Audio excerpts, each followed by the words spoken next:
Selamat lemai serta meritabik bahasa ngagi kita semua. Aku Mitu Malombil dekat bergulai dengan kita babli tunukas bagi Iban. Berita keterubah. Nama Sarawak Barangkat Program Dagang Antarabangsa diangkat dengan gempuruk pemesai bak gerempuan pengatur Convention Professional PCMA 2024 ke diatur di San Diego, California kena 7 ngagai 10 Januari itu. Menteri Dagang Temuai Industri Kreatif dengan Seni Pemerintah Sarawak, Datuk Seri Abdul Karim Rahman Hamzah bertuai ke Diligia 29 Bakir Industri bab PCMA berkeriang ke pengeran siang mai Sarawak datai bab penduduk dagang global.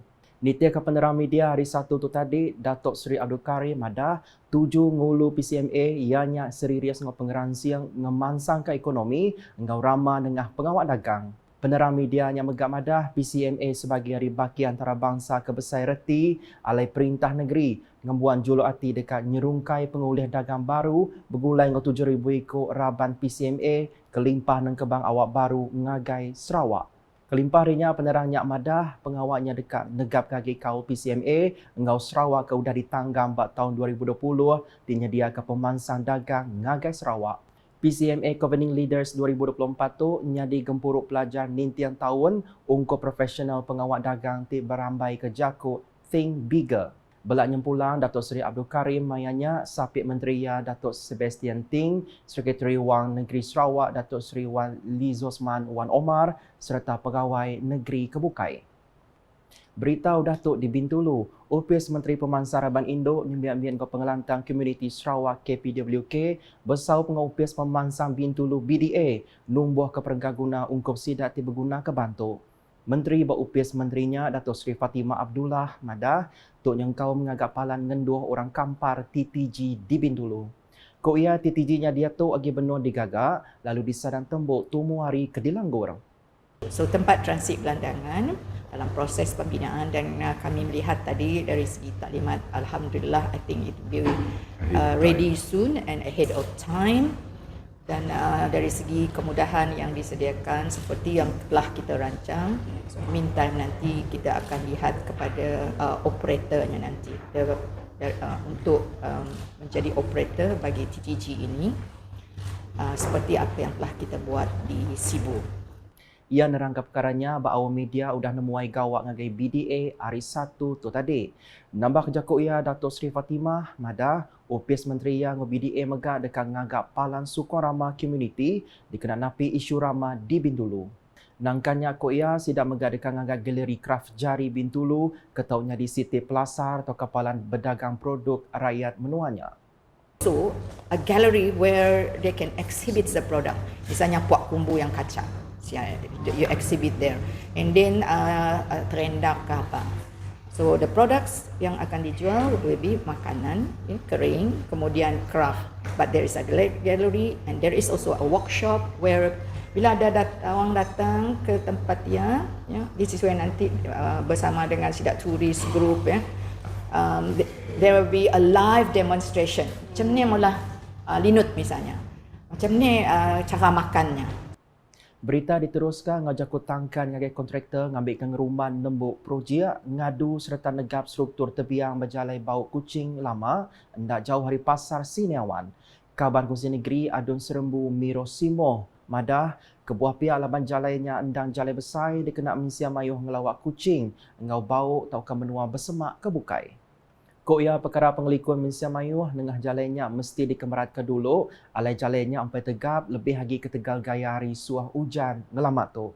Ia berjaku munyinya mayang ngabas tabak projeknya bergulai dengan upis kerja raya JKR Sarawak hari Sabtu. Kena bulan Oktober tahun siti tadi, jalan 500 meter pemanjangnya ditutup ke tegal bisi jai di baik tanah tusur hari tebiang.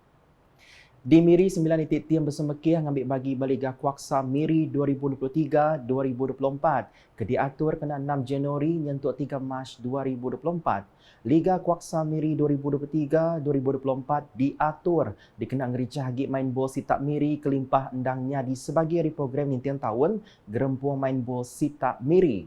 Presiden gerempuannya Muhammad Saif Jubaidi Madah tajak bisi napi penanggul tang sidak nak alah ngemujur ke pekitnya.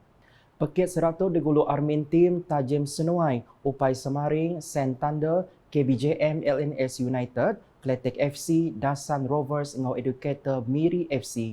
Main keterubah diatur kena 6 Januari itu tadi Bapadan Majlis Bandaraya Miri ngau Padang Kertin University.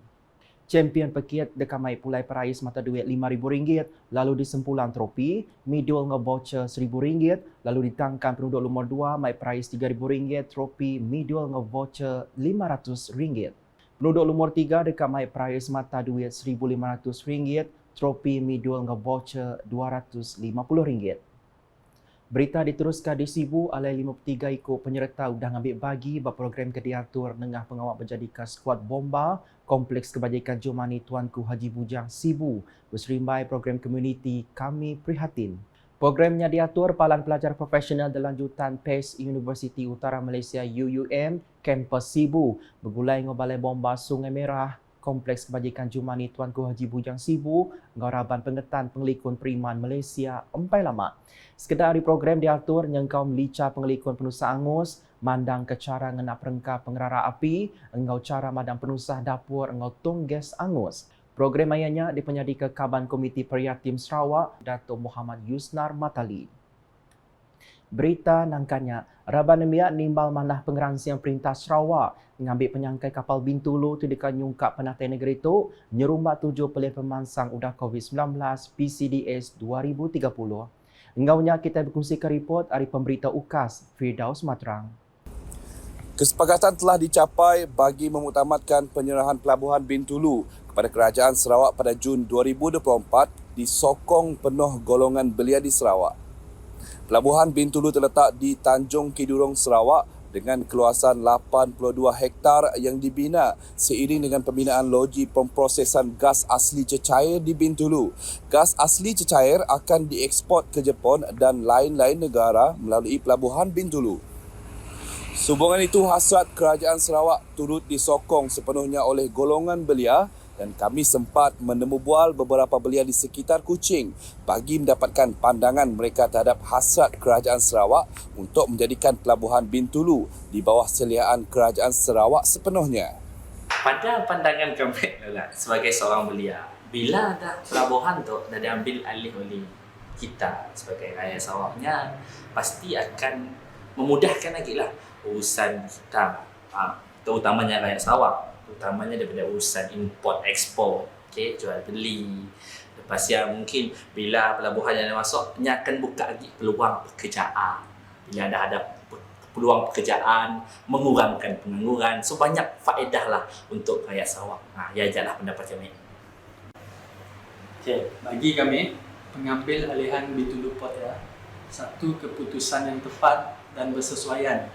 Memandangkan premier kita dah beriltizam yang nak meningkatkan lagi hasil pendapatan Sarawak pada tahun 2024 tu. So, sebagai belia, kami amat menyokong usaha lah. Perkara ini telah diputuskan dalam mesyuarat jawatankuasa bersama Persekutuan Negeri yang telah diadakan di Wisma Bapa Malaysia di Kuching pada Isnin bagi memastikan operasi Pelabuhan Bintulu tidak terkesan dan terganggu oleh proses penukaran status. Kerajaan Sarawak akan mewujudkan Lembaga Pelabuhan Bintulu Sarawak di bawah Ordinan Lembaga-Lembaga Pelabuhan 1961.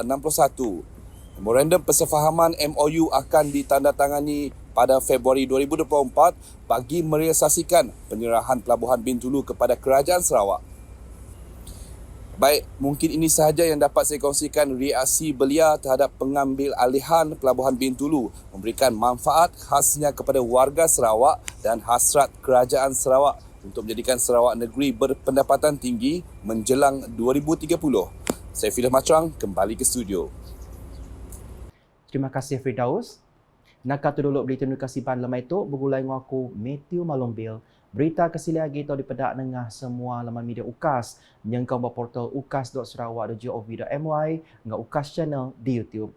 Ke penghujung buletin Iban malam tu, kita mendak klip video bekal VC Premier 2030 Revenue Reengineering di BOS. UKAS #saluran informasi rakyat. VC Premier 2030 Revenue Reengineering, DBOS and Development Funding.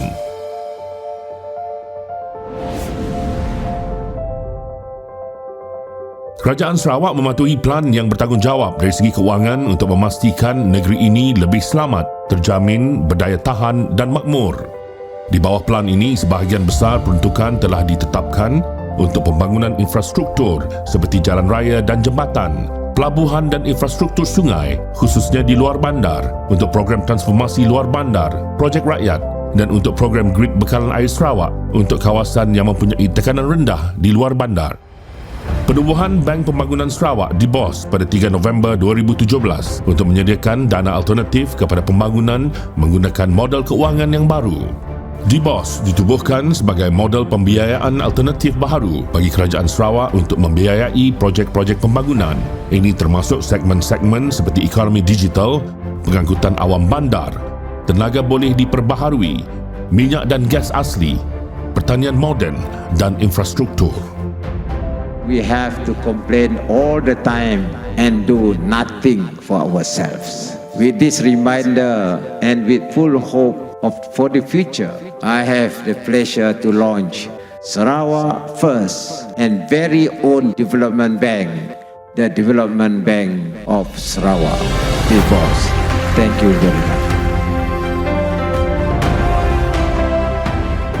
DBOS memberi tumpuan kepada pembiayaan projek-projek strategik untuk mentransformasi Sarawak, akan sentiasa mengenal pasti peluang dalam kewangan hijau dan mengamalkan objektif berkaitan alam sekitar, sosial dan tadbir urus ESG dalam perniagaan.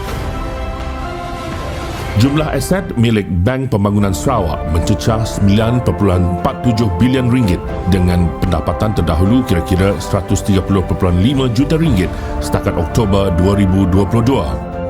DBOS telah dilancarkan pada 2017 dengan model berbayar berjumlah 500 juta ringgit dari dana Rizab Sarawak.